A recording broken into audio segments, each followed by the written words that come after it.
So guys यहाँ हमारी morning हो चुकी थी और ये मैं बेडशीट लेकर आई थी ईद के लिए, न्यू बेडशीट। तो मैंने वैसे तो रूम की डस्टिंग वगैरह सब कर दी थी एक दिन पहले ही, बस ये कि बेडशीट बिछाना रह गई थी।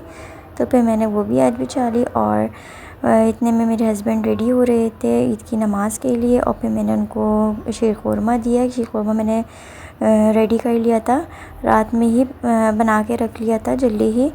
तो ये है कि फिर ये लोग नमाज़ पढ़ कर आए और पापा भी इनके साथ ही नमाज़ पढ़ने गए थे। तो ये दोनों नमाज़ पढ़ कर आए और फिर इन लोगों की बातें चल रही थी। मैंने पापा को भी शीर ख़ुरमा दिया और इन्होंने फिर दोबारा से शीर ख़ुरमा लिया क्योंकि इनको इतना मज़े का लगा, तो अच्छा बना था। उसके बाद फिर मैंने यहाँ पे सो गई थी थोड़ी देर के लिए और फिर ये भी सो गए थे। फिर मैं उठी, शामी कबाब बनाने थे मुझे, ये मैंने बनाए। उसके बाद फिर ये कि मैंने कहा चलो अब रेडी हो जाते हैं, थोड़ा ज़ाहिर ईद है और फर्स्ट डे। मैंने कहा इनसे कौन सा ड्रेस पहनूँ, तो इन्होंने कहा ये वाला ड्रेस पहनना तुम।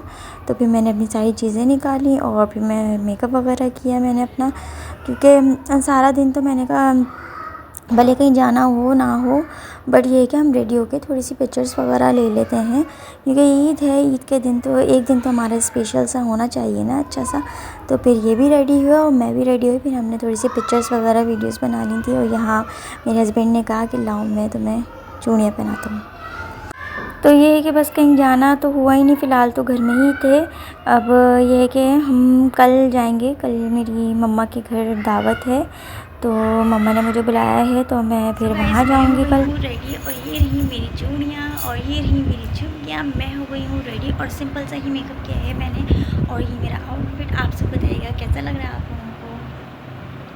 तो यहाँ मैं रेडी हो गई थी। उसके बाद फिर मैंने कहा कि मेरी फुल लुक दिखा दें आप वीडियो लेके, तो मेरी पिक्चर ली उन्होंने, फिर वीडियो वगैरह बनाई हम लोगों ने। उसके बाद ये कि भूख भी लग रही थी क्योंकि सुबह से आज कोई इतना ख़ास नाश्ता वगैरह किया ही नहीं था, बस ऐसा लग रहा था रूटीन वही है जैसे हम रमज़ानों की रूटीन चल रही थी। तो ये मैंने बनाया था चिकन टिक्का और मगरिब की नमाज़ पढ़ के जो भूख लगी है, क्योंकि मैंने दिन में सिर्फ़ एक प्याला शीर ख़ुरमे का ही बस लिया था और इन्होंने भी शीर ख़ुरमा ही पिया था, उसके अलावा कुछ नहीं खाया। फिर हमें मगरिब के बाद जो भूख लगी है, मैंने कहा बस अब खाना मिल जाए। तो यहाँ मैंने चिकन टिक्का बनाया था जो कि इनको मज़े का लगा। और ये ईद जो है मेरी शादी के बाद फर्स्ट ईद थी मेरे हस्बैंड के साथ। आई होप कि आपको ये मेरा आज का ब्लॉग अच्छा लगा होगा। प्लीज़ इसको लाइक शेयर ज़रूर कर दीजिएगा और मेरे चैनल को सब्सक्राइब करते जाइएगा। अल्लाह हाफ़िज़।